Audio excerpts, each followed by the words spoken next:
Praise the lord. ప్రభునందు ప్రియమైన దేవుని బిడ్డలారా, మన ప్రభు అయిన యేసుక్రీస్తు వారి యొక్క అతి పరిశుద్ధ నామంలో ఈ ఉదయకాల శుభాలు మీకు తెలియజేస్తున్నాను. ఆ దేవుని యొక్క ఉచితమైనటువంటి కృప ద్వారా ఇంతవరకు కూడా మరి గత వారం ఆదివారం నుంచి ఇంతవరకు కూడా తన కృప కాపుదల్లో తన యొక్క కౌగిటి నీడలో మనలను భద్రపరుచుకొని సజీవ లెక్కల్లో ఉంచినటువంటి దేవాది దేవుడు స్తోత్రార్హుడు, స్తుతికి పాత్రుడు. మరి ప్రస్తుతం ఉన్నటువంటి పరిస్థితుల్లో ఈ లాక్డౌన్ మరికొంతగా అది కొనసాగింపు జరుగుతున్నటువంటి కారణం చేత మరి ఈ యొక్క ఆన్లైన్లోనే ఈ యొక్క ఆరాధన జరిగించడానికి దేవుడు తన కృప చూపిస్తున్నాడు. మరి ఈ ఆన్లైన్లో మరి ఈ వర్షిప్ చదువుతుంటున్నప్పుడు సంఘబిడ్డలు ఎంతో ఆసక్తితో చక్కగా మీరు ఈ యొక్క ఆరాధనలో మీరు పార్టిసిపేట్ చేస్తున్నారు. అందుకు నేను చాలా సంతోషిస్తున్నాను. మరి దేవుని చిత్తం అయితే త్వరలోనే ఇక సమస్య పోయేలాగిన త్వరలోనే అందరం కలిసి మళ్ళా కూడుకొని ప్రభువుని కనపరిచేలాగిన అందరం కలిసి దేవుని ఆరాధించేలాగిన ప్రతి ఒక్కరు కూడా మీ అనుదిన ప్రార్థనలో తప్పకుండా జ్ఞాపకం చేసుకునండి. మనం ప్రార్థన చేస్తే తప్పకుండా దేవుడు గొప్ప కార్యం చేస్తాడు. సంఘం యొక్క ఆసక్తి చాలా ప్రాముఖ్యమైనటువంటిది. దయచేసి ప్రతి ఒక్కరు కూడా బలంగా ప్రార్థన చేయవలసిందిగా ప్రభు పేరిట మీకు మనం చేస్తున్నాను. మరి సమయంలో ఈ యొక్క ఆరాధన మనం ప్రారంభం చేసుకుందాం. దయతో తలలు వంచి కళ్ళు మూసుకునవలసిందిగా ప్రభు పేరిట మీకు మనం చేస్తుంటున్నాను. సర్వశక్తిమంతుడా, కృపగల తండ్రి మా యేసు ప్రభువా, నన్ను పరిశుద్ధమైనటువంటి పాదములకు లెక్కలేని స్తోత్రాలు చెల్లిస్తుంటున్నాం. ఈ సమయంలో నాయన మరి నిన్ను ఆరాధన చేస్తుంటుండగా ఇదిగో నాయన ప్రభువా తండ్రి, ఈ ఆన్లైన్ ద్వారానే ప్రభువా మేము ఈ రీతిగా నాయన ప్రభువా మరి భౌతికంగా కూడుకోలేకపోయినప్పుడు కూడా మరి ఆత్మీయంగా మేము కూడుకోగలుగుతుంటున్నాము తండ్రి నాయన. మరి అందరం కలిసి ఉండలేకపోయినప్పటికి కూడా మా యొక్క మనసులు కలిసి ఉన్నాయనే విషయాన్ని మేము జ్ఞాపకం చేసుకుంటూ నేను స్తుతిస్తున్నాం, నేను గనపరుస్తున్నాం ప్రభా. ఈ ఆరాధన మాకు ఆశీర్వాదకరంగా చూచేటువంటి వినేటువంటి ప్రభా నీ ప్రియబిడ్డలకు సంఘానికి మేలుకరంగా ఆశీర్వాదకరంగా ఈ ఆరాధన ఉండేటట్లు సహాయం చేయమని వేడుకుని అడుగుతున్నాం. ఈ ఆరాధన జరుగుతుంటున్నప్పుడు వాక్యము వినిపించబడుచుంటున్నప్పుడు నాయన ప్రతి ఒక్కరూ పరిశుద్ధాత్మతోటి నింపబట్టుకు నువ్వు తప్పక సహాయం దయచేయమని బ్రతిమలాడుతూ వేడుకొంచు. నీకే మహిమకరంగా మాకు ఆశీర్వాదకరంగా ఆరాధన జరిగించమని సమస్త ఘనత మహిమ ప్రభావాలను పొందుకొని మనం వేడుకొనడుచు. నిశ్చితమైతే త్వరలోనే ప్రభువా సంఘంగా మేము కూడుకొని ప్రభువా ఆరాధన చేసుకునే భాగ్యాన్ని మాకు దయచేయమని కూడా బ్రతిమలాడుతూ వేడుకొంచు. మరి ఈ ఆన్లైన్ ద్వారా మాకు నాయన మరి ఈ యొక్క అవకాశం ఇచ్చిన విధానం బట్టి కొన్ని వందనాలు స్తోత్రాలు చెల్లిస్తూ నజరేయుడగు యేసు అతి పరిశుద్ధ నామములో అతి మిక్కిలి వినయంతో ప్రార్థన వేడుకొనుచున్నాం తండ్రి, ఆమేన్. Praise the lord. దేవునికి స్తోత్రం కలుగును గాక. మరి ఈ సమయంలో ఆంధ్ర క్రైస్తవ కీర్తనల పుస్తకం నుంచి 521వ కీర్తన, యేసుతో టీవిగాను పోదమా అడ్డుగా వచ్చి వైని గెల్వను అనే ఆ కీర్తన అందరం కలిసి పాడుకుందాం. ప్రస్తుతం ఉన్నటువంటి పరిస్థితుల్లో అపవాది మనకు ఛాలెంజ్ విసురుతుంటున్నాడు.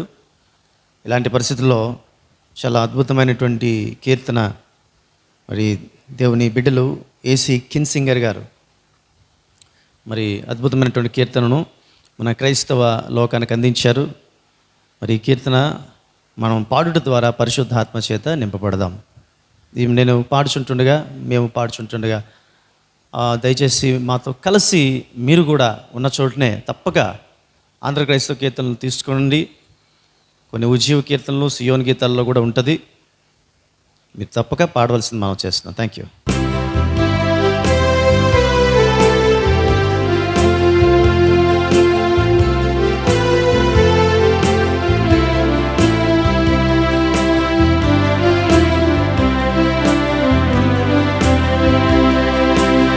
యేసుతోటివిగాను పోదమా అడ్డుగా వచ్చు వైరిగెందను యుద్ధనాదంబుతో పోదము యేసుతోటివిగాను పోదమా, అడ్డుగా వచ్చు వైరి గెల్వను, యుద్ధనాదంబుతో పోదము. రారాజు సైన్యమందు చేరను, ఆ రాజు దివ్య సేవ చేయను. రారాజు సైన్యమందు చేరను, ఆ రాజు దివ్య సేవ చేయను. యేసురాజు ముందుగా ధ్వజము పట్టి నడువగా, యేసురాజు ముందుగా ధ్వజము పట్టి నడువగా, యేసుతోటివిగాను వెడలను, యేసుతోటివిగాను పోదమా, అడ్డుగా వచ్చు వైరి గెల్వను, యుద్ధనాదంబుతో పోదము. విశ్వాస కవచమును ధరించుచు, ఆ రాజు నాజ్ఞమదిని నిల్పుచు. విశ్వాస కవచమును ధరించుచు, ఆ రాజు నాజ్ఞమదిని నిల్పుచు. అనుదినంబు శక్తిని పొందుచున్న వారమై, అనుదినంబు శక్తిని పొందుచున్న వారమై, యేసుతోటివిగాను వెడలను, యేసుతోటివిగాను పోదమా, అడ్డుగా వచ్చు వైరి గెల్వను, యుద్ధనాదంబుతో పోదము.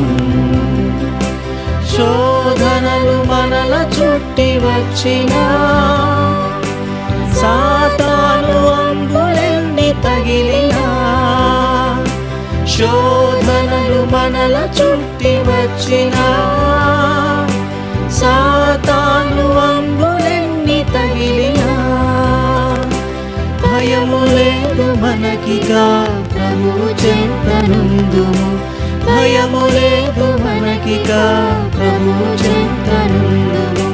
యేసుతోటివిగాను వెడలను, యేసుతోటివిగాను పోదమా, అడ్డుగా వచ్చు వైరి గెల్వను, యుద్ధనాదంబుతో పోదము.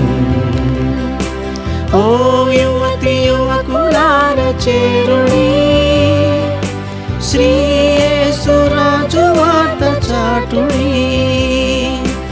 ఓ యువతి యువకులార చేరుడి, శ్రీ యేసురాజు వార్త చాటుడి. లోకమంత ఏకమై యేసునాదు గొల్వను, లోకమంత ఏకమై యేసునాదు గొల్వను. సాధనం ఎవరు నీవు నేనేగా, యేసుతోటివిగాను పోదమా, అడ్డుగా వచ్చు వైరి గెల్వను, యుద్ధనాదంబుతో పోదము. హల్లెలూయా, ప్రైజ్ ది లార్డ్. ప్రభునందు ప్రియమైన దేవుని బిడ్డలారా, మన ప్రభు అయిన యేసుక్రీస్తు వారి యొక్క అతి పరిశుద్ధ నామంలో ఈ ఉదయకాల శుభాలు మీకు తెలియజేస్తున్నాను. అందరూ కూడా సురక్షితంగా క్షేమంగా ఉన్నారని విశ్వసిస్తాను. ప్రస్తుతం పరిస్థితులు ఎలా ఉన్నాయో మనకు తెలియనివి కావు. చాలా విపత్కరమైనటువంటి పరిస్థితుల్లో మనం ఉన్నాం. ఈ టైంలో మరి ప్రతి ఒక్కరు కూడా ప్రార్థనలో ఉండండి. మనం ప్రార్థనాపూర్వకంగా ఉంటున్నప్పుడు దేవుడు తన సహాయం మనకి ఎప్పుడు కూడా అందించడానికి ఆయన సంసిద్ధుడిగా ఉంటాడనే విషయం ఈ సమయంలో మీకు జ్ఞాపకం చేస్తున్నాను. మరి విపత్కరమైనటువంటి పరిస్థితుల్లో సర్వసాధారణంగా మనిషికి తలెత్తేటువంటి ప్రశ్నలు దేవుని గురించి. దేవుడు ఎందుకు ఇలాంటి పరిస్థితులను అనుమతించాడు? మరి మనుషులు ఇంత భయంకరమైనటువంటి పరిస్థితులు ఉన్నప్పుడు మరి దేవుడు ఎందుకు చూస్తూ కూర్చున్నాడు? అసలు దేవుడు ఉన్నాడా? ఇటువంటి మాటలు లోక పరిధిలో చాలామంది ద్వారా వినబడుతూ ఉంటాయి. అట్లీస్ట్ వాళ్ళ యొక్క ఎక్స్ప్రెషన్స్ ద్వారా కూడా మనం వాటిని తెలుసుకోగలుగుతాం, వారి యొక్క ఆలోచనలు ఏమిటనేది. అయితే ప్రభు నమ్మినటువంటి, క్రీస్తు నమ్మినటువంటి విశ్వాసులముగా మన ఆలోచనలు ఎలా ఉన్నాయి ఇలాంటి పరిస్థితుల్లో, ఈ పాండమిక్ సిచ్యువేషన్స్లో మన యొక్క ఆలోచన విధానాలు ఎలా ఉన్నాయి? ప్రస్తుత పరిస్థితిలో సగటు క్రైస్తవునికి తలెత్తేటువంటి ఒక ప్రశ్న ఏమిటంటే, లోకం అందరితో పాటు కూడా దేవుడు ఎందుకు ఇటువంటి నిర్ణయం తీసుకుంటున్నాడు? లోకులందరితో సమానంగా క్రైస్తవులను కూడా ఎందుకు అలా చూస్తున్నాడు? ఇలాంటి విపత్కరమైనటువంటి పరిస్థితుల్లో క్రైస్తవుడు ఈ విధంగా నశించిపోతూ ఉంటే మరి దేవుడు ఎందుకు ఆయన తన ప్రజలను నిర్లక్ష్యం చేస్తున్నాడు? ఇటువంటి ఆలోచనలు కూడా సగటు క్రైస్తవులు కూడా వస్తూ ఉన్నాయి.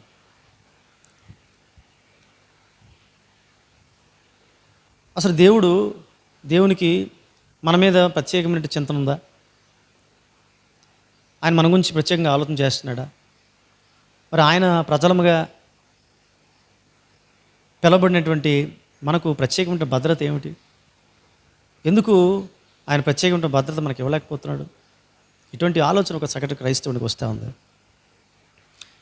మరి ఇలాంటి ప్రశ్నలకు నివృత్తి చేసే క్రమంలో ఈ రోజున మరి వాక్యమును అసలు ఎక్కడ సమస్య ఉన్నది అనేటువంటి ఆ సమస్య కారణంగా మనం తెలుసుకున్నట్లయితే ఖచ్చితంగా దాన్ని నివృత్తి చేసుకోవడానికి మనం ఏమీ చేయాలి అనేది మనకు ఖచ్చితంగా మనకు తెలుస్తుంది.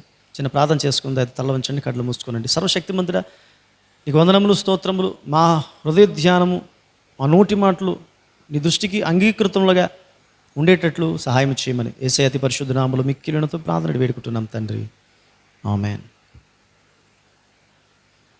మొదటి రాజుల గ్రంథంలో మనం చూసినట్లయితే ఏలియా భక్తుడు మనకు కనబడతాడు. ఈ 17వ అధ్యాయంలో ఏలియా భక్తుడు స్టార్టింగ్ని మనం చూస్తాం.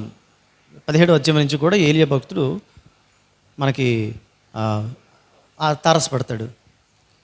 ఈ 17వ అధ్యాయం తన యొక్క సంబంధికులు, తన పుట్టు పూర్వోత్తరాలు వాటిని అన్నింటినీ కూడా బైబిల్లో తెలియపరచడు. కానీ వస్తానే అతను ఒక ప్రకటన చేసినటువంటి సందర్భాన్ని మనం చూస్తాం. ఏంటంటే, ఈ సంవత్సరములలో ఆయన జీవంతోడు నా మాట ప్రకారం గాక ఈ సంవత్సరంలో మంచి అయినను వర్షమైనను పడదని ప్రకటన చేశాను. ఈ సంవత్సరంలో అంటే ఎన్ని సంవత్సరాలు అన్నదానికి యాకోబు భక్తుడు 5వ అధ్యాయము 17వ వచనంలో 3.5 సంవత్సరాలు అని ఆయన పేర్కోవడం జరిగింది. అంటే 3.5 సంవత్సరాలు వర్షం పడకూడదని ఏలియా ప్రార్థన చేశాడు.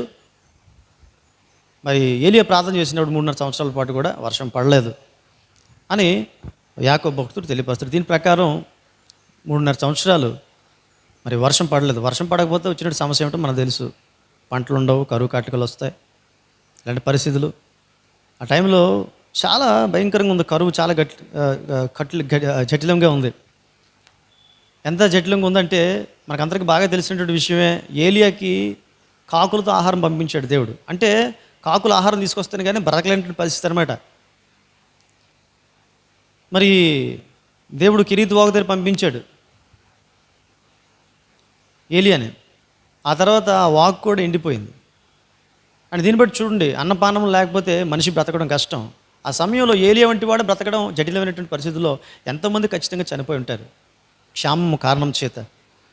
ఇంకా 17వ అధ్యాయము 12వ వచనం మొదటి రాజుల గ్రంథంలో కానీ మనం చూసినట్లయితే, నీ దేవుడని యెహోవా జీవము తోడు, తొట్టిలో పట్టిడి పిండి బుడ్డిలో కొంచెం నూనె నా యొద్ద ఉన్నవే కానీ మేము చావకముందు వాటిని నాకును నా బిడ్డకును సిద్ధం చేసుకునబలనని. మేము చావకముందు అనే మాట ఇక్కడ చూస్తున్నాం మనం. మేము చావకముందు అంటే ఇక మేము చచ్చిపోతున్నాం అనేటువంటి పరిస్థితిలో ప్రజలు ఆనాడు ఉన్నట్లుగా మనము ఇక్కడ ఈ వాక్యం ద్వారా మనం చూడగలుగుతాం. భయంకరమైన క్షామము, తినడానికి తిండి లేదు, తాగడానికి నీళ్ళు లేనటువంటి పరిస్థితులు ఆ రోజున. ఏలియాస్ ఈ కరువు స్టార్టింగ్లోనే కాకులతో ఆహారం పంపించే పరిస్థితి. అంటే ఇక్కడ చూడండి, ఇక తర్వాత కాలంలో ఎంత భయంకరమైన పరిస్థితి వచ్చి ఉంటుంది. ఎంతమంది చిన్నపిల్లలు చచ్చిపోయింటారో, ఎంతమంది గర్భిణులు చచ్చిపోయింటారో, ఎంతమంది అన్నార్థులే ఆక్రందన చేస్తుంటారో. అయితే ఏలియా సేఫ్ అయ్యాడు. ఏలియా సేఫ్ అవ్వడానికి కారణం ఏంటి అసలు? మనం అనుకుంటాం ఆ కాకులతో ఆహారం తీసుకోవచ్చు, రైట్, అందులో డౌట్ లేదు. కాకుల ద్వారా ఆహారం తీసుకొచ్చాడు, పంపించాడు. తర్వాత నీరు తాగి కెరీతు వాగుతా నీరు తాగాడు. ఓకే. అయితే దానికి కారణం ఏంటంటే దేవుని స్వరం. ఆయన దేవుని స్వరం విన్నాడు. ఈ could able to hear the word of God, voice of God. If he doesn't hear the word of God, he would have not able to survive. Why he could able to survive is because he got the word of God.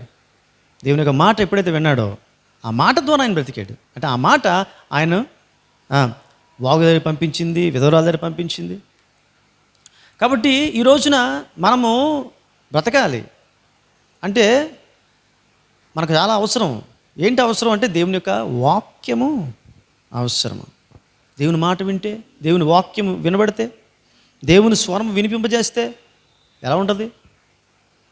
నిరాకారంగా శూన్యంగా ఉంది భూమి. దేవుడు ఒక్క మాట పలికాడు అంతే. భూమి ఒక ఆకారం కలిగి నివాస యోగ్యముగా మరి భూమి తయారైనట్లుగా వాక్యము సెలవిస్తూ ఉంది. లాజరు చనిపోయాడు, సమాధి చేయబడ్డాడు. 3 రోజులైంది. యేసు ప్రభువు ఒక మాట చెప్పాడు, లాజరు బయటికి రా. అంతే, లాజరు బయటకు వచ్చాడు. తబిత చనిపోయింది, చిన్నదానా లేమ్ము తబిత తలితాకుమన్నాడు యేసుక్రీస్తు ప్రభువారు. తబిత అనేటువంటి అమ్మాయి బ్రతికింది. ఆయన మాటకి బ్రతికించేటువంటి, జీవింపజేసేటువంటి శక్తి ఉంది. కాబట్టి ఆయన మాట మనల్ని బ్రతికిస్తుంది పిల్లరా. ఆ మాట చాలా శక్తివంతమైనటువంటిది. ఇటలీ నుంచి స్విట్జర్లాండ్ ఒక యవనస్తుడు వెళ్ళాడు. ఒక ఉద్యోగ నిమిత్తం వెళ్ళాడు. ఒక హోటల్లో పనిచేస్తున్నాడు. ఆ హోటల్లో ఒక ఆయన ఆ రూమ్లో బస చేయడానికి వచ్చాడు. ఆ టైంలో కొద్ది రోజులు ఉన్న తర్వాత అతనికి ఒక అస్వస్థత కలిగింది. ఆ అస్వస్థతలో ఆయన చచ్చిపోతున్నటువంటి ఫీలింగ్ కలిగి ఉన్నాడు. నేను చచ్చిపోతానేమో అని చెప్తూ ఆ యవనస్తుని పిలిచాడు. బాబు, ఈ టైంలో నాకు ఆదరణకరమైనటువంటి మాట చెప్పగలిగేటువంటి వారు ఎవరైనా ఉన్నారా అంటే, ఆ యవనస్తుడు తన పెట్టెలో అడుగు భాగంలో ఉన్నటువంటి తన బైబిల్ని తీసాడు పైకి. యాక్చువల్గా ఈ కుర్రోడు దేవునికి వాక్యం చదివేటువంటి అనుభవం లేనటువంటి వాడు. తన తల్లి వాక్యం చదువుతుంది. కుమారుడు వెళ్తున్నాడు కాబట్టి తన తల్లి తను చదువుకున్నటువంటి బైబిల్ని ఆ పెట్టెలో పెట్టిందనమాట. ఆ పెట్టెలో పెడితే కుర్రోడు ఏం చేశారంటే తన అడుగు భాగంలో పెట్టేశాడు. మా అమ్మ వాక్యం చదువుతుంది కదా, ఒకవేళ దేవుని ఉపయోగపడుతుందేమో అని చెప్పి ఆ యవనస్తుడు ఆ పెట్టెలో నుంచి ఆ యొక్క బైబిల్ని తీయడం జరిగింది. బైబిల్ తీసి తన తల్లి చదివి అండర్లైన్ చేసుకున్నటువంటి ఒక మాటను చదువుతాడు. ఏమంటే యోహాను సువార్త 3:16 దేవుడు లోకమును ఎంతో ప్రేమించును, కాగా ఆయన తన ద్వితీయ కుమారునిగా పుట్టినవాడు యందు విశ్వాసం ఉంచి ప్రతివాడు నశింపగా నిత్యజీవం పొందినట్లు ఆయనను అనుగ్రహించను అన్నటువంటి మాట చదువుతాడు. ఆ మాట చదివిన తర్వాత తనకు ఎంతో ఆదరణ కలుగుతుంది. చాలు, నాకు నిత్యజీవం దొరికింది, నేను ఇక ప్రభు దగ్గరికి వెళ్తున్నాను, నేను నిత్యజీవంలోనికి వెళ్తున్నాను అని సంతోషంగా ఆయన తన ప్రాణాన్ని వదిలేశాడు. ఇది చూసినటువంటి యవనస్తుడు చాలా ఆశ్చర్యపోతాడు. ఏంటి దేవుని యొక్క వాక్యానికి ఎంత శక్తి ఉందా? అంత మరణపడకలో ఉన్నటువంటి ఈ వ్యక్తికి అంత నిరీక్షణ ఎలాగ వచ్చింది? ఈ మాట అంత శక్తివంతమైనదా? అంత నిరీక్షణ కలుగు చేయగలుగుదా అని నేనేం చేశాడంటే వాక్యం చదవడం మొదలుపెట్టాడు. వాక్యం చదువుతున్నప్పుడు దేవుడు తనతో మాట్లాడడం మొదలుపెట్టాడు. సో ఆ వాక్యం ద్వారా తను ఆత్మీయంగా బలపడ్డాడు, ప్రభువుని విశ్వసించాడు, ప్రభువుని నమ్ముకున్నాడు.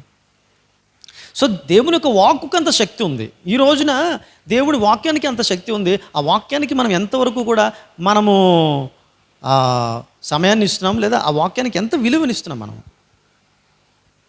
ఎంత ప్రాధాన్యతనిస్తున్నాం, ఈ రోజున మనల్ని మనం ప్రశ్నించుకోవాల్సిన అవసరత మన మీద ఉంది. సో ఆపదలో బ్రతకాలంటే ఏం అవసరం అనేదానికి ఒక సగటు క్రైస్తవుడిగా చెప్పగలసినటువంటి మాట ఏమిటంటే దేవుని యొక్క వాక్యము, దేవుని యొక్క మాట, దేవుని వాక్కు అవసరం. మరి దేవుడు మాట్లాడతాడా? ఆపదకరమైన పరిస్థితుల్లో దేవుడు మాట్లాడతాడా? మాట్లాడాడా అని చూస్తే ఖచ్చితంగా మాట్లాడతాడు. యోహాను సువార్తలో 10:27 కానీ మనం చూసినట్లయితే, నా గొర్రెలు నా స్వరము వినును, my sheep will hear my voice. నా గొర్రెలు నా స్వరము వింటాయి. అంటే దేవుడు స్వరం వినిపిస్తాడు. అది వినడం వినకపోవడం అనేటువంటిది మన మీద ఆధారపడి ఉంది. ఒకవేళ ఆయన సంబంధికులు అనుకోండి, అక్కడ అంటాడు యోహాను సువార్త ఇదే 10వ అధ్యాయం 27వ వచనంలోనే ఆయన ఏమంటాడంటే, నా గొర్రెలు నా స్వరము వినును. ఇంగ్లీష్ బైబిల్ ఏమంటాడు, I know them and they follow me. నేను వాటిని ఎరుగుదును, అవి నన్ను వెంబడించును. నా గొర్రెలైతే, if the sheep belongs to me, definitely they will follow me. If the sheep doesn't belong to me, they will not follow me. So ఈరోజు మనం ఒక ప్రశ్న వేసుకోవాలి, అసలు మనం దేవునికి సంబంధించినటువంటి బిడ్డలమా, దేవునికి సంబంధించినటువంటి షీప్ గొర్రెలమా కాదా? ఒకవేళ దేవునికి సంబంధించినటువంటి గొర్రెలు అనుకోండి, ఖచ్చితంగా ఆయన స్వరమును మనం వినగలిగేటువంటి స్థితిలో ఉన్నట్లే. ఆయన స్వరం వినగలుగుతాం మనం. అంటే ఆయన ఖచ్చితంగా ఆయన వాణి మనకి వినిపిస్తాడు. దేవునికి స్తోత్రం కలుగును గాక. ఇశ్రాయేలీయుల యొక్క ఆత్మీయమైనటువంటి స్థితి ఎలాగుంది అనేది మనం చూడాల్సిన అవసరం ఉంది. 1 రాజుల గ్రంథం 18వ అధ్యాయము 18 నుంచి 19 వచనాలు మనం ఒకసారి చూద్దామండి. అప్పుడు ఆ టైంలో ఏలియా దేవుని స్వరం వినగలిగాడు ఆయన. కానీ ఇశ్రాయేలు ప్రజలు ఆ టైంలో క్షామంలో చాలామంది చనిపోయారు, క్షామంతో చాలామంది బాధపడ్డారు, చాలామంది దేవుని యొక్క స్వరాన్ని వినలేకపోయారు. కానీ ఏలియా వినగలిగాడు, ఏలియా సేఫ్ అయ్యాడు. మరి ఎందుకు వారు వినలేకపోవడానికి కారణం ఏంటి అంటే, ఖచ్చితంగా వారి ఆత్మీయ జీవితం ఎలాగుందో చూడాలి. దేవుని స్వరం వినాలంటే మన ఆత్మీయ జీవితం సవ్యముగా ఉండాలి. 1 రాజుల గ్రంథం 18వ అధ్యాయం చూద్దాం ఒకసారి. 18 నుంచి 19 వచనం నేనే చదువుతానండి. 18, 19 వచనాలు నేను చదువుతున్నాను చూడండి. అతడు, నేను కాను యెహోవా ఆజ్ఞలను గైకొనక బయలుదేవతలను అనుసరించి నీవును నీ తండ్రి ఇంటి వారును ఇశ్రాయేలు వారిని సంపెట్టివారు ఉన్నారు. అయితే ఇప్పుడు నీవు ఇశ్రాయేలు వారిని అందరినీ యెజెబెలు పోషించిన బయలుదేవత ప్రవక్తలు 450 మందిని, అషేరాదేవి ప్రవక్తలైన 400 మందిని నా యొద్దకు కర్మేలు పర్వతమునకు పిలువనంపమని చెప్పాను. ఆ కాలంలో రాజు పాడైపోయాడు. రాజు పాడైపోతే ఆటోమేటిక్గా ప్రజలందరూ కూడా పాడైపోతారు. ప్రజలందరూ కూడా చెడు మార్గం పట్టి తిరిగేటువంటి పరిస్థితులు ఉన్నాయి. ఇశ్రాయేల్ రాజులు ఏలేటటువంటి కాలంలో ఎలా ఉండేదంటే, రాజులు కానీ ఒకవేళ ఆత్మీయంగా బలంగా ఉన్నట్లయితే ఖచ్చితంగా ప్రజలు ఆత్మీయంగా బలంగా ఉండేవాళ్ళు. ఒకవేళ రాజులు కానీ ఒకవేళ ఆత్మీయంగా బలంగా లేకపోతే ప్రజలు కూడా ఆత్మీయంగా బలంగా ఉండేటువంటి వారు కాదు. అలాంటి పరిస్థితులు ఎదుర్కొన్నారు.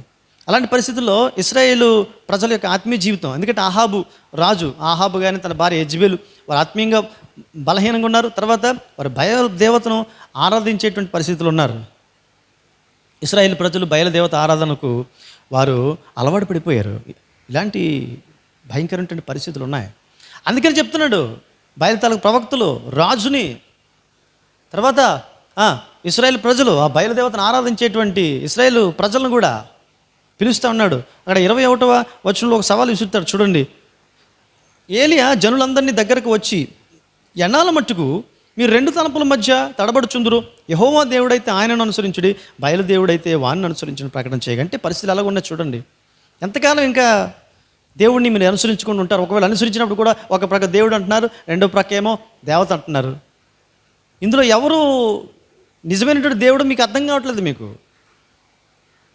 ఒకవేళ నిజంగా యెహోవా దేవుడైతే యెహోవా దేవుడిని ఆరాధన చేయండి, బయలుదేవత దేవత అయితే ఆమెను ఆరాధన చేయండి.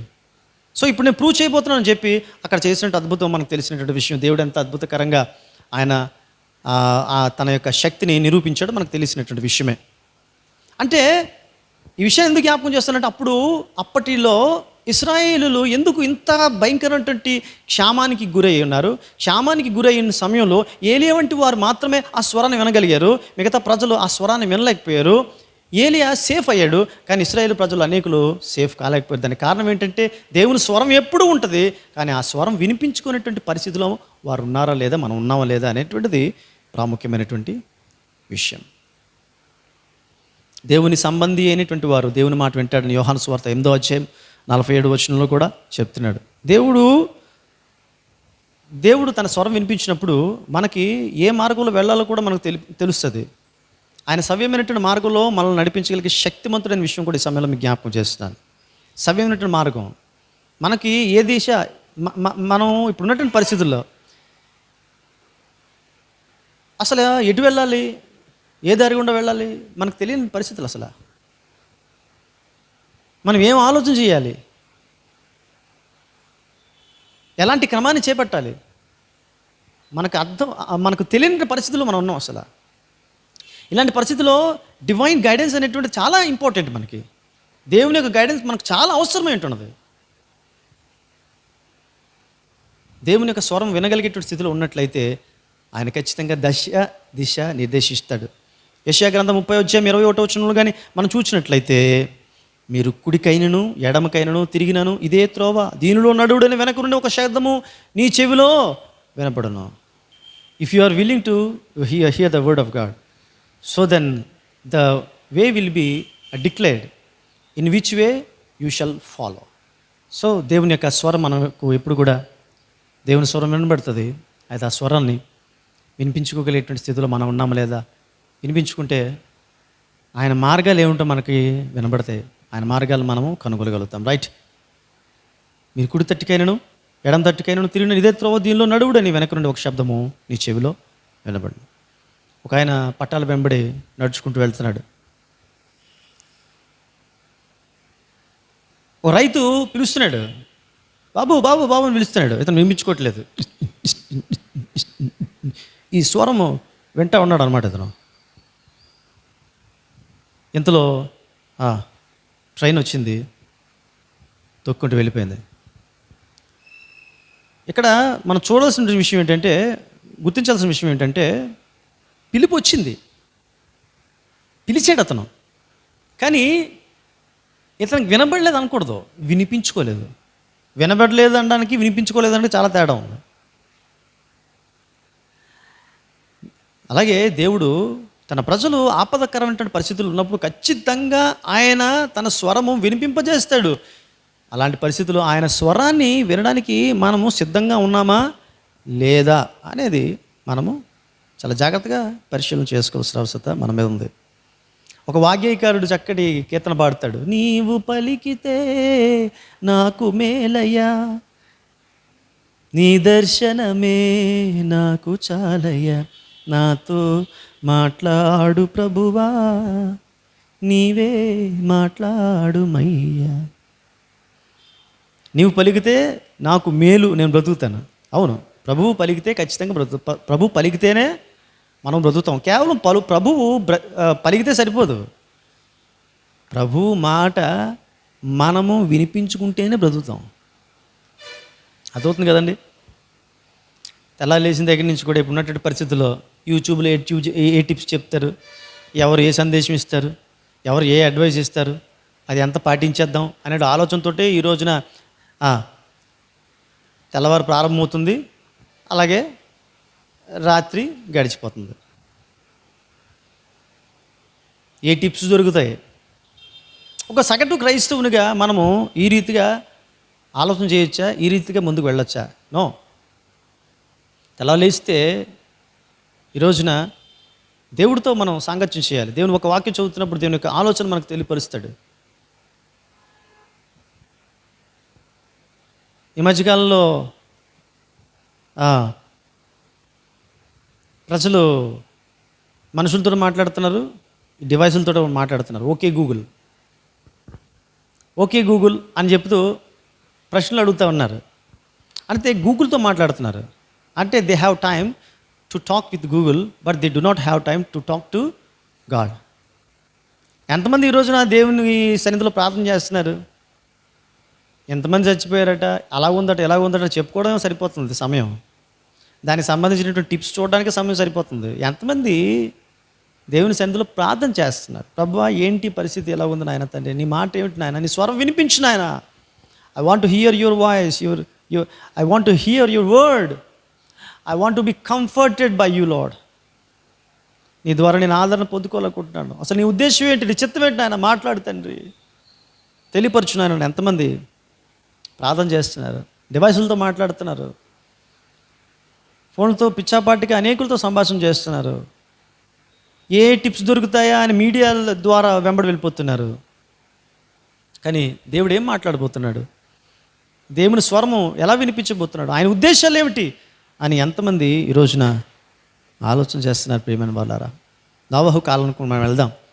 నోవహు కాలంలో పరిస్థితి మనకు తెలిసినటువంటిదే. ప్రజలు ఎంత భయంకరమైన పరిస్థితులు ఉన్నారో. జలప్రలయంలో అనేకులు, ప్రపంచం అంతా కూడా, నోవహు తన కుటుంబం తప్పిస్తే అందరూ కూడా మరి మునిగిపోయినటువంటి పరిస్థితి. ఇలాంటి పరిస్థితిలో మనకు అనిపిస్తుంది దేవుడు కొంచెం వాళ్ళకి వార్నింగ్ చేయాల్సింది కదా, వార్నింగ్ చేస్తే వారు బ్రతుకుదురు కదా అని మనకు అనిపిస్తుంది. మరి దేవుడు వార్నింగ్ చేయకుండా ఉంటాడంటారా? ఖచ్చితంగా దేవుడు ఖచ్చితంగా వార్నింగ్ చేస్తాడు.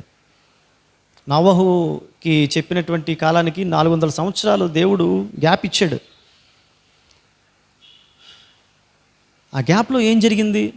అక్కడ మనం కొత్త నిబంధన గ్రంథంలోకి వెళ్ళేసరికి పేతురు రాసిన 2వ పత్రిక 2వ అధ్యాయం 5వ వచనం కానీ మనం చూసినట్లయితే మనకు ఒక విషయం కనబడుతుంది. ఏంటంటే, మరియు ఆయన పూర్వకాలముందున లోకమును విడిచిపెట్టగా భక్తిహీనుల సమూహం మీదకి జలప్రలయం రప్పించినప్పుడు నీతిని ప్రకటించిన నోవహును మరియు 7 కాపాడును. నీతిని ప్రకటించినటువంటి మాటను మనం చూస్తున్నాం. దానికి కరెక్ట్గా మనకు అర్థం కాదు. యాక్చువల్గా నీతిని ప్రకటించడం ఏంటో మనకు క్లియర్ కట్గా అర్థం కాదు. అయితే చరిత్రకారుడు జోసిఫస్ ఏమంటాడంటే, యాంటిక్విటీస్ ఆఫ్ జ్యూస్ అనేటువంటి తన document 1st chapter 3rd verse తర్వాత 1st పాయింట్లో ఆయన ఏమంటాడంటే,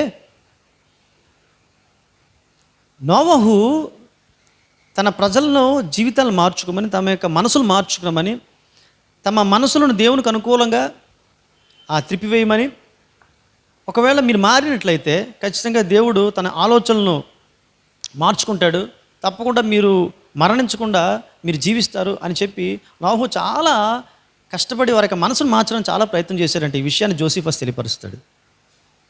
కానీ వారు వినలేదు. వెళ్ళని కారణం చేత అందరూ కూడా ఆ యొక్క వినాశకరమైనటువంటి పరిస్థితిని ఎదుర్కోవాల్సినటువంటి అవసరత వచ్చింది. ఎందుకు వినలేకపోయారు?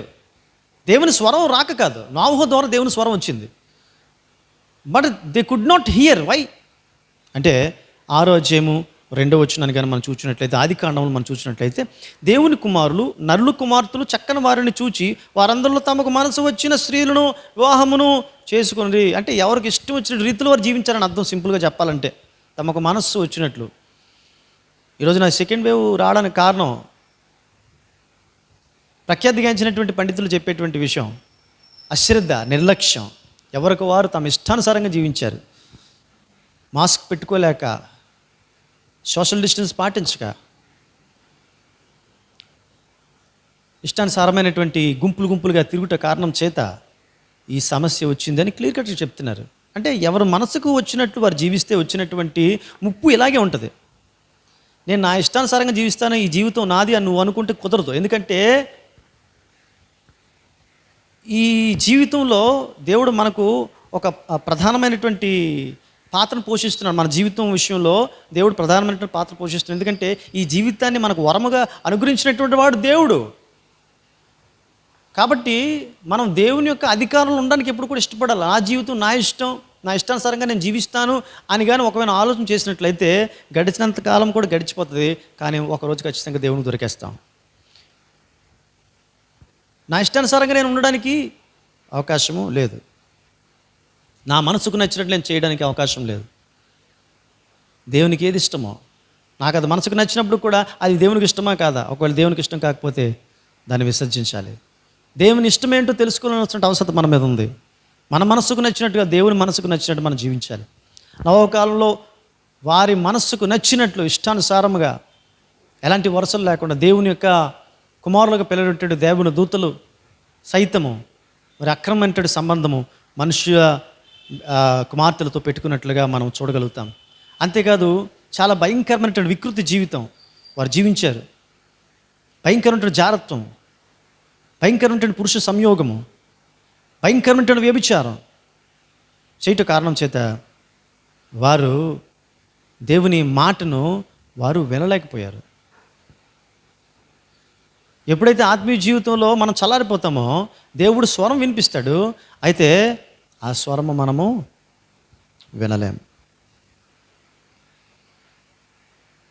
అయితే ఇప్పుడు ఉన్నటువంటి ప్రజెంట్ సిచ్యువేషన్లో, ఇప్పుడు పాండమిక్ సిచ్యువేషన్లో ఇప్పుడు పండితులైనటువంటి ఫౌజీ లాంటి వారు, తర్వాత ఈ మధ్యకాలంలోనే విశాఖపట్నంలో కెమికల్ ఇంజనీర్గా చేసినటువంటి మళ్ళీ లాంటి వ్యక్తులు వాడు చెప్పే మాట ఏమిటంటే,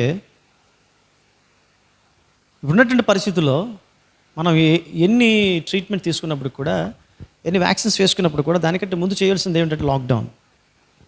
కొంతకాలం ఖచ్చితంగా లాక్డౌన్ పెట్టాల్సిందే. లాక్డౌన్ అనేది ఖచ్చితంగా అది మ్యాండేటరీ అని చెప్తున్నారు వాడు. లాక్డౌన్ అంటే ప్రతిరోజు మన దినచర్య ఎలాగైతే జరుగుతుందో ఆ దినచర్య కాస్త విభిన్నంగా జరగాల. ప్రతిరోజు తిరిగినట్టు ఇంకా బయట తిరగకూడదు. కొంతసేపు తిరగాల, మిగతా అనేక గంటలు ఇళ్ళల్లో ఉండాలి. అది లాక్డౌన్ అంటే. ఏదైతే మానాల్సి ఉందో దాన్ని మానాల, లాక్ పెట్టుకోవాలా. అంటే నీ జీవితంలో లాక్ అనేటువంటిది నీకు లేకపోతే నీవు నీ జీవితాన్ని కోల్పోతావు అని దాని యొక్క ఉద్దేశం. అలాగే ఆత్మీయ జీవితంలో కూడా లాక్ అనేటువంటిది మనకి ఉండాలి. స్పిరిచువల్గా మనం బతుకుతుంటున్నప్పుడు మనము కొన్ని లాక్ చేసుకోవాలి మన లైఫ్లో. లాక్డౌన్ అంటే మూసివేత. ఈ రోజున ఈ యొక్క ప్రసంగానికి కూడా ఇచ్చినటువంటి టైటిల్ ఏమిటంటే లాక్డౌన్. బిబిలికల్ కాన్సెప్ట్ ఇది. బైబిల్లో ఆదికాండంలో మనం చూసినప్పుడు నోవహు కుటుంబం గత సంవత్సరం నుంచి కూడా ఈ విషయాలు చాలామంది మనకు తెలియపరిచారు. అంటే నోవహు కుటుంబం ఆ ఓడలో లాక్డౌన్లో ఉన్నారు. తర్వాత ఐగుప్తు గోషెను ప్రాంతంలో ఆ భయంకరమైనటువంటి పరిస్థితులు, దేవుని యొక్క కోపం వచ్చినప్పుడు గోషెను ప్రాంతంలో ఐగుప్తు ప్రజలు, ఇశ్రాయేల్ ప్రజలు లాక్డౌన్లో ఉన్నారు. వారు సేఫ్గా ఉన్నారు. లాక్డౌన్లో ఉన్నటువంటి వారు ఎలా ఉన్నారంటే నోవహు కుటుంబం సేఫ్గా ఉంది, ఐగుప్తులో ఉన్నటువంటి ఇశ్రాయేల్ ప్రజలు సేఫ్గా ఉన్నారు. ఈ రోజున మనకు సేఫ్టీ ఎందుకు లేదు అంటే మొట్టమొదట దేవుని యొక్క స్వరాన్ని మనం వినిపించుకోలేకపోయిన కారణం చేత. దేవుని స్వరాన్ని మనం ఎందుకు వినిపించుకోలేకపోతున్నాం అంటే దేవుని స్వరము వినకుండా ఉండేటట్లు ఈ లోకముతో మనకు ఉన్నటువంటి వ్యాపకాలు, ఈ వ్యాపకాలు ఏం చేస్తున్నాయంటే మనలను దేవుడి నుంచి దూరంగా తీసుకెళ్ళిపోతున్నాయి. ఇప్పుడు మనం దేవునికి దగ్గరగా ఉండాలంటే ఈ వ్యాపకాలకి మనం దూరంగా ఉండాలంటే ఈ వ్యాపకాలని మనం లాక్ చేసుకోవాలి. యేసుక్రీస్తు ప్రభువారు కూడా ఈ లాక్ చేసుకునేటువంటి సందర్భాన్ని జ్ఞాపకం చేస్తాడు. ప్రభువారు ఆయన రోజులో పబ్లిక్తో ఎక్కువగా ఉండేవాళ్ళు, ఎక్కువ స్వస్థతలు చేసేవాళ్ళు, ప్రార్థనలు చేసేవాళ్ళు, బోధలు చేసేవాళ్ళు. కానీ నైట్స్ అయ్యేసరికి అంతే రోజులో కొంత టైము ఖచ్చితంగా ఆయన ఏకాంతంగా గడిపేవారు. కొండ మీదకి వెళ్ళిపోయారు, ఒంటరిగా వెళ్ళిపోయేవారు. తర్వాత ఒక్కోసారి శిష్యులు యాకోబు, పేతురు, యోహాన్ లాంటి వాళ్ళు తీసుకువెళ్ళేవారు. మిగతా సమయాల్లో ఆయన ఒంటరిగా వెళ్ళిపోయి ఆయన ప్రార్థన చేసేవాడు. అంటే ఏకాంతంగా గడిపేవారు అనమాట. అంటే లోకానికి దూరంగా, కొండ మీద కిందికి వెళ్ళిపోయారంటే లోకానికి దూరంగా వెళ్ళడం అనమాట. కొంత సమయం, రోజులో కొంత సమయం లాక్ చేసుకున్నటువంటి అనుభవం మనకు కావాలంటాడు ప్రభువారు. మత్తయి సువార్త 6వ అధ్యాయము 6వ వచనం కానీ మనం చూసినట్లయితే, నీవు ప్రార్థన చేయనప్పుడు గదిలోనికి వెళ్ళి తలుపును వేసుకొని రహస్యమందున్నటువంటి దేవునికి నువ్వు ప్రార్థన చేయాలి, అప్పుడు రహస్యమందున్నటువంటి తండ్రి నీకు ప్రతిఫలం ఇచ్చునని వాక్యము సరే యేసుక్రీస్తు ప్రభువారు చెప్పినటువంటి మాట. సో లాక్డౌన్ కాన్సెప్ట్ని యేసుక్రీస్తు ప్రభువారు కూడా తెలియపరిచారు. కొంత సమయం ఈ రోజున ఇందాక చెప్పినట్లు మనము లోకంతో ఎలాగా మమేకం అవుతున్నాం. మనం ఇంట్లో ఉంటున్నప్పటికీ కూడా లోకంతో మమేకం అవుతున్నాం. లోకంతో మమేకం అవడానికి కారణం ఏంటి అంటే ఈ లోకంలో మనకున్నటువంటి డివైసెస్. ఇప్పుడు నువ్వు లాక్ చేసుకోవాలి అంటే కొంతసేపు దేవునితో, ఈరోజు దేవుని స్వరం నువ్వు వినాలంటే, ఇలాంటి ఈ పాండమిక్ సిచ్యువేషన్లో దేవుని స్వరం నీకు చాలా అవసరం. ఆయన స్వరం నువ్వు వినాలంటే ఆయన స్వరము నువ్వు వినకుండా అడ్డుకుంటున్నటువంటిది ఏదైతే ఉందో దాన్ని నువ్వు కొంత సమయం అట్లీస్ట్ కొంత సమయం నిర్దేశించుకొని ఆ సమయాన్ని దాన్ని పక్కన పెట్టేయాల. అవసరమైతే స్విచ్ ఆఫ్ కూడా చేసుకోవాల్సిన అవసరత ఉంది. ప్రతిరోజు కూడా కొంత సమయం దేవునితో గడపాల.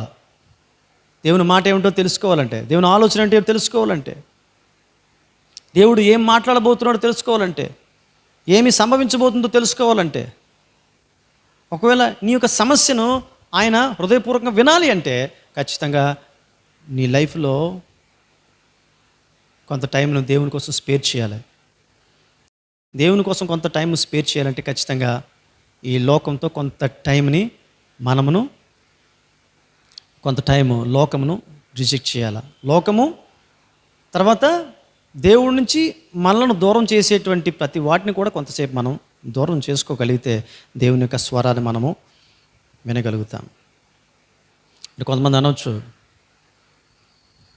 నేను ఒక కాపరిగా చెప్పగలిగేటువంటి మాట ఏమిటంటే, ఎందుకు మన మాట దేవుని మాట వినలేకపోతున్నాం అంటే, ఖచ్చితంగా దేవుని మాట వినకుండా మనకి ఇహలోక సంబంధమైనటువంటి డివైసెస్ ఏవైతే ఉన్నాయో ఇవి మనకు చాలా అడ్డుకుంటున్నాయి.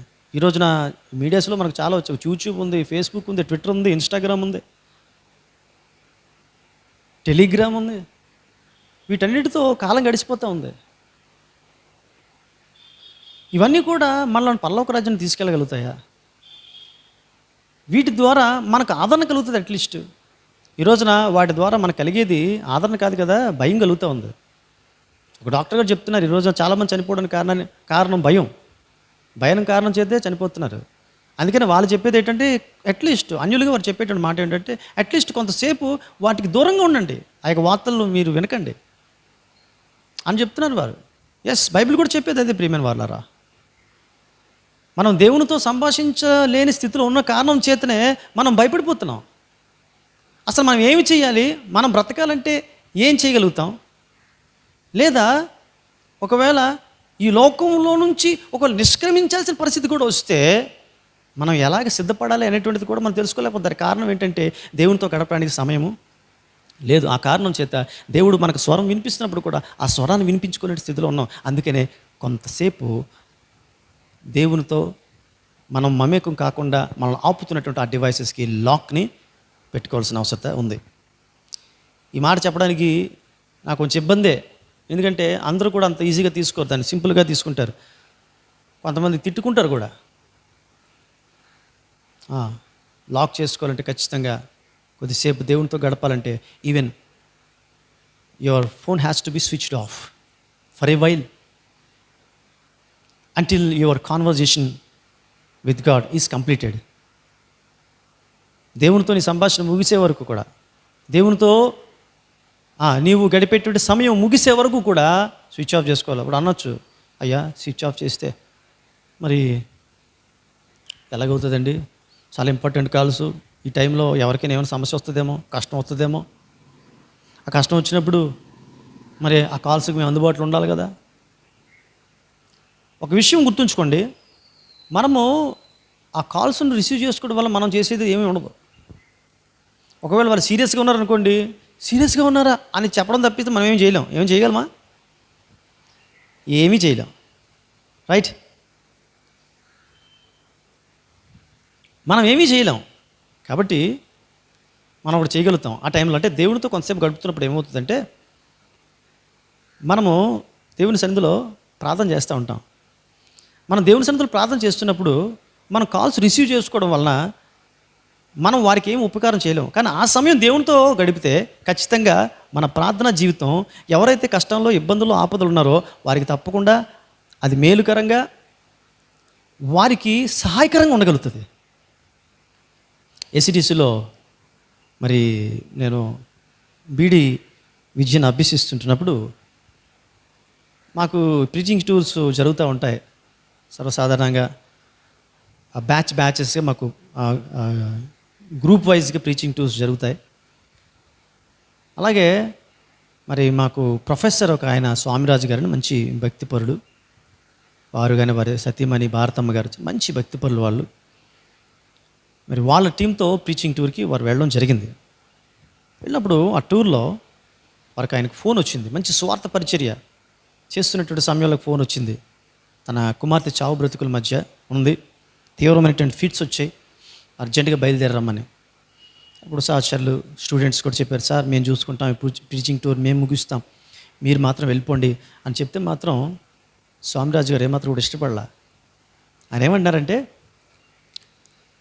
నేను ప్రభు పని చేస్తాను, నా పని ప్రభు చేస్తాడు అని చెప్పి ఆ టూర్లో ఆయన కంటిన్యూ చేసేసాడు. సో తర్వాత ఆయనకు వినబడిన చల్లని వార్త, మీరేమి కంగారు పడద్దు, మీ బిడ్డ ఆరోగ్యంగా ఉంది. పిల్లరా, ఈ రోజున మనము ఈ లోక వ్యాపకాల్లో ఉన్నంత కాలం కూడా మనకు కానీ, మన కుటుంబాలకు కానీ, మన రక్త సంబంధులకు కానీ, మన శ్రేయోభిలాషులకు కానీ, స్నేహితులకు కానీ ఒరిగేది ఏమీ లేదు.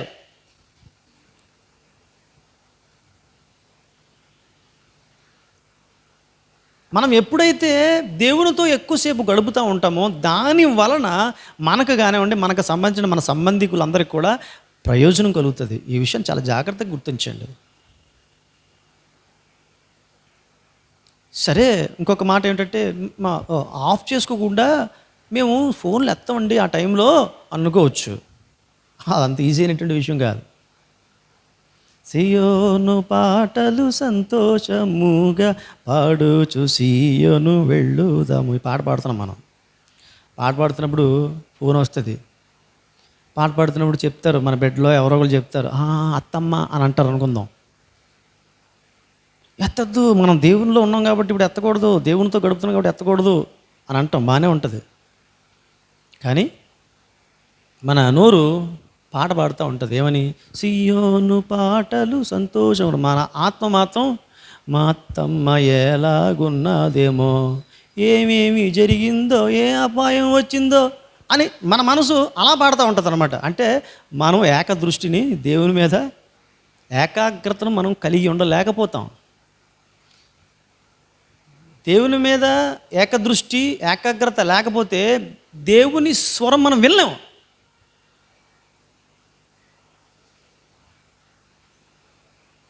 కాబట్టి దేవుని బిడ్డలారా, కొంతసేపు ఈ రోజున, అందుకే ఈ రోజున ఈ వాక్యం చెప్పడం నాకు కాస్త ఇబ్బందికరమైనటువంటి మాట.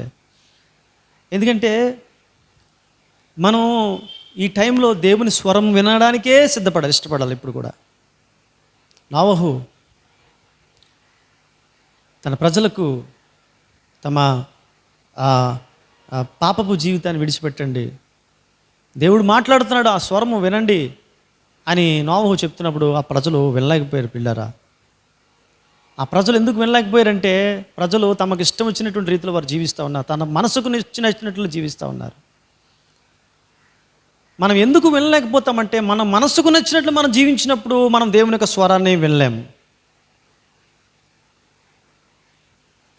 ఏలియా లోకమంతా కూడా బయలుదేవతను ఆరాధన చేస్తుంది, ఈయనొక్కడు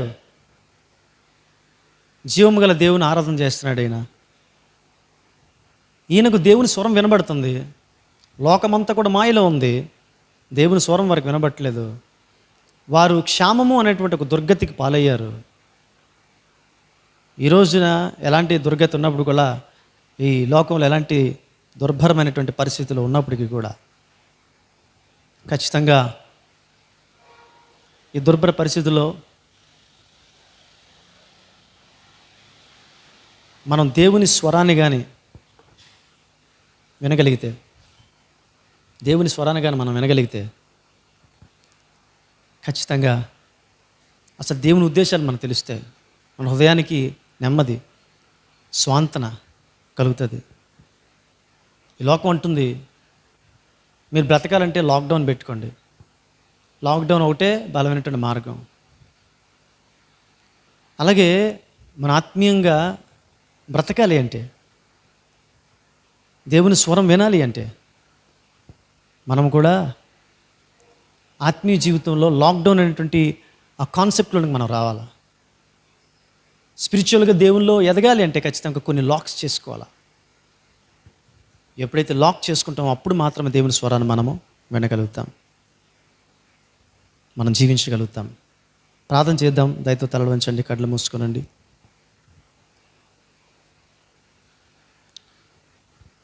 హల్లెలూయా. పరిశుద్ధ ప్రేమగల మా తండ్రి, నాయన, ఈ యొక్క ఉదయకాల సమయాన్ని మాకు ఇచ్చిన ఈ యొక్క వాక్యాన్ని బట్టి నీకు వందనాలు, స్తోత్రాలు. మా జీవితంలో లాకింగ్ పెట్టాలని నువ్వు వాక్యం సెలవిస్తూ ఉంది నాయన ప్రభా. మానుకోవలసినవి మానుకోలేని కారణం చేతనే ప్రభా, నువ్వు ఎప్పుడైతే మాట్లాడుతున్నావు ఆ మాట మేము వినలేకపోతున్నాం. ఈ లోకం అంతా ఏమైతే మాట్లాడుతుందో ఆ లోకాన్ని వినేటువంటి వారు ఎక్కువైపోయినారు. ఈ లోకమును గురించి, ఈ లోక సంబంధించినటువంటి వార్తలు వినడానికే ప్రజలు ఎక్కువ మొగ్గు చూపుతున్నారు. దేవుని స్వరం వినాలి, ఇప్పుడు దేవుడు ఏం మాట్లాడబోతున్నాడు, దేవుడు మాట్లాడితే నేను బ్రతుకుతాను అనేటువంటి ఒక ఆలోచన, అవగాహన ఒక సగటు క్రైస్తవుడు కూడా కోల్పోతున్నటువంటి కారణం చేత ప్రభువా వచ్చినటువంటి ఆపదలను మేము తప్పించుకోలేకపోతున్నాను. ఈ ఆపదకర పరిస్థితిలో నేను ఏ విధంగా ఈ ఆపదను తప్పించుకోగలుగుతాను అనేటువంటి ఒక అవగాహన లేకుండా ఈరోజు నా సగటు క్రైస్తవుడు అవిశ్వాసిగా మారిపోతున్నారు. ఇలాంటి పరిస్థితుల్లో నాయన నువ్వు చెప్తున్నటువంటి మాట, నీ వాక్యం ఏం చెప్తుంది అంటే ఖచ్చితంగా నేను మాట్లాడుతున్నాను నీతో, నీ స్వరం మాకు వినబడుతుంది నాయన తండ్రి, కానీ మేము వినిపించుకోవట్లేదు.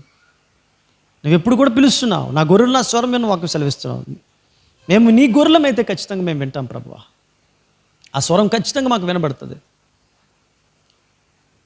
ఏ మార్గంలో గుండా మేము వెళ్ళాలో ఆ మార్గం, నీవు నిర్దేశించినటువంటి మార్గంలో మేము నడవడానికి, మేము వినడానికి ఎప్పుడైతే సముఖత మేము వ్యక్తపరుస్తామో ఖచ్చితంగా నీ యొక్క స్వరం మేము వినగలుగుతాం, సవ్యమైనటువంటి మార్గంలో మేము నడవగలుగుతాం. ఈ రోజున ప్రభా తండ్రి లోకంతో బిజీ అయిపోయినటువంటి బిడ్డల కోసం ప్రత్యేకంగా ప్రార్థన చేస్తూ, ఇక వాక్యం విన్నటువంటి బిడ్డలు నాయన తండ్రి కొంతసేపు దేవునితో గడపడానికి నాయన ఉపక్రమించడానికి సహాయం చేయండి. దేవుని మాటలు నేను ఇక్కడి నుంచి వింటాను, దేవుని సాన్నిధ్యాన్ని అనుభవిస్తాను, దేవుని సన్నిధిలో గడుపుతానంటే ఒక తీర్మానం చేసుకోండి, నీ కృపా సహాయం దయచేయమని. తప్పకుండా ఈ వాక్యం నాయన తండ్రి ప్రతి వారికి మేలుకరంగా ఉపయుక్తంగా ఉండేటట్లు చేయమని, సమస్త ఘనత మహిమ ప్రభావాలు పొందుకోమని నజరేయుడు యేసు నామములో మిక్కిలినతో ప్రార్థన పెట్టుకుంటున్నాను తండ్రి, ఆమేన్. ప్రైజ్ ది లార్డ్, హల్లెలూయా. దేవుని బిడ్డలారా, మరి ఈ వారం నుంచి వారం చివరి వరకు కూడా నూతన జన్మదిన వివాహ దినాలు జరుపుకుంటున్నటువంటి బిడ్డల కోసం జ్ఞాపకం చేస్తున్నాను. మంగళవారం నాడు నూతన వివాహ దినం జరుపుకోబోతున్నటువంటి సహోదరి దేవి యేసు దంపతులు నూతన వివాహ దినం జరుపుకుంటున్నారు. వారికి నూతన వివాహ దిన శుభాకాంక్షలు తెలియజేస్తున్నాను. అలాగే గురువారం నాడు మరి జొన్నకుటి మేరీ కమలరత్న గారి యొక్క కుమార్తె మేరీ మాత నూతన జన్మదినం జరుపుకుంటుందండి, తనకు కూడా జన్మదిన శుభాకాంక్షలు. అలాగే మరి గురువారం నాడు నూతన వివాహ దినం జరుపుకోబోతున్నటువంటి కువైట్లో ఉన్నటువంటి కాటూరి దివ్య విజయబాబి దంపతులను జ్ఞాపకం చేస్తున్నామండి. మరి వారికి కూడా వివాహ దిన శుభాకాంక్షలు తెలియజేస్తుంటున్నాం. సో మరి ఈ రోజున యథావిధిగా మనకు సాయంకాలం జూమ్లో సండే స్కూల్ ఉంటుందండి. 5 o'clock నుంచి సండే స్కూలు, తర్వాత 6:30కి 6:30 గంటలకు యూత్ కూడా ఉంటుందండి. దయచేసి గమనించాల్సిందిగా ప్రభు పేరిట మీకు మనం చేస్తూ ఉన్నాం. తర్వాత గురువారం నాడు మరి ప్రస్తుతం ఉన్నటువంటి పరిస్థితి ప్రకారం అయితే మరి ఆన్లైన్లో జరిగే అవకాశాలు ఉన్నాయి. ఒకవేళ ఏమైనా మార్పులు ఉన్నట్లయితే మీకు తెలియపరచడం జరుగుతుంది. 7:30 గంటలకి మరి ఆన్లైన్లోనే సర్వీస్ జరుగుతుంది. సో మరి శుక్రవారం నాడు మధ్యాహ్నం కూడా మరి జూమ్లో ప్రార్థన మనం చేస్తున్నాం, దయచేసి గమనించండి. మధ్యాహ్నం 2 గంటల నుంచి కూడా మరి లింక్ మీకు పంపించడం జరుగుతుంది. జూమ్లో మీరు ప్రార్థనలో పార్టిసిపేట్ చేయడానికి ప్రయత్నం చేయాల్సిందిగా ప్రభు పేరిట మీకు మనం చేస్తున్నాను. Thank you, God bless you. ప్రార్థన చేసుకుందాం. దయతో తలలు వంచండి, కళ్ళు మూసుకునండి. సర్వశక్తిమంతుడ ప్రేమగల మా తండ్రి, నేను స్తుతిస్తున్నాం నాయన, నేను గనపరుస్తుంటున్నాం ప్రభువా. మరి ఈ ఆరాధన ఇంతవరకు జయకరంగా విజయవంతంగా జరిగించిన విధానం బట్టి నీకు వందనాలు, స్తోత్రాలు చెల్లిస్తూ ప్రభువా, ఆన్లైన్ ద్వారా ఈ ఆరాధన చూస్తున్న ప్రతి బిడ్డలను నువ్వు జ్ఞాపకం చేసుకో, ప్రతి వారికి మేలుకరంగా ఆశీర్వాదకరంగా ఈ ఆరాధన ఉండేటట్లు సహాయం చేయమని ప్రయత్నపడుతూ వేడుకుంటున్నాం తండ్రి.